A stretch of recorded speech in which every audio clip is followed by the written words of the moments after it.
We did get a little snow, as expected. It didn't amount to too much. At Logan Airport, a little under a half inch of snow, and at Worcester, about an inch of snow. And most of that just got washed away with the rain that we had today. Temperatures were really close to freezing early. We warmed it up a little bit, and a few of us got into the 40s today. But now we have colder temperatures coming in tonight. And here's the concern I have. Treated surfaces are fine, but we washed a lot of that chemicals and road salt and things away. 39 degrees right now, so it's still a puddle of water out there. Now, as the winds pick up tonight, that will help to evaporate and get rid of some of that, but you have some puddles every once in a while. And tonight, temperatures are going to drop below freezing, way below freezing. And that's why I'm concerned about some patchy ice out there tonight.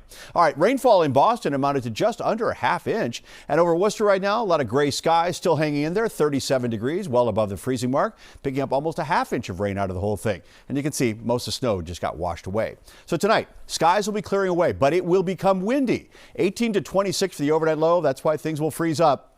Winds could gust up to 50 miles an hour later on tonight. Those winds are going to be very busy tomorrow morning. And even around lunchtime tomorrow, we're still seeing wind gusts 40, 45 miles per hour. They will settle back, though, as we head for tomorrow night. So it's really windy tonight and tomorrow morning. So tomorrow is a sunny, windy day, 28 to 34 for the high, west winds 15 to 25. But again, we're going to see gusts up around 45 miles an hour, especially the first half of the day. So what's going to happen? Well, we've got this system coming in from the west, but it takes a while to get here. It's not even showing up until we get to Saturday, right around sunset. We'll get some snow coming in. But just like the last one, we'll then watch this warm air work its way in here. It'll change it to a mix and eventually change it to a rain, but it's a little slower process. So that's why I'm a little bit more concerned about ice forming this time around than what I was last night and this morning. And even so, we had some issues this morning with ice. All right, there's the leading edge of that snow arriving around 3, 4 o'clock in the afternoon. The western part of the state should arrive in Boston right around sunset. There's the mix that we're talking about. And then eventually the warm air wins out and changes it over to rain. And by the way, when this goes away Sunday night, it actually may pull some cold air in and it might actually end as a little bit of snow. This again is not going to be a big snow event. I would say a coating to an inch down toward the Cape.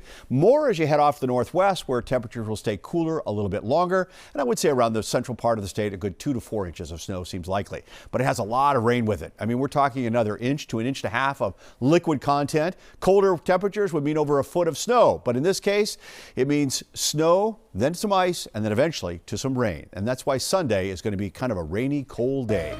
All right, your Friday, sunny but windy, 32 degrees. Saturday's not a bad day until we get to sunset. The snow shows up. And then on Sunday, it's an icy rain that eventually turns into a rain. It's about 42 degrees. So that's why in the afternoon, for most of us, it is just going to be flat out rain. And then get ready for a blast of cold air. Look at this. Monday, Tuesday, and Wednesday, we're talking about highs in the 20s, lows into the teens, and maybe next Thursday, a chance of seeing some light snow back into the forecast. It'd be nice to just have snow instead of this wintry mix we have, but it is going to be a messy one as we look at Sunday's forecast.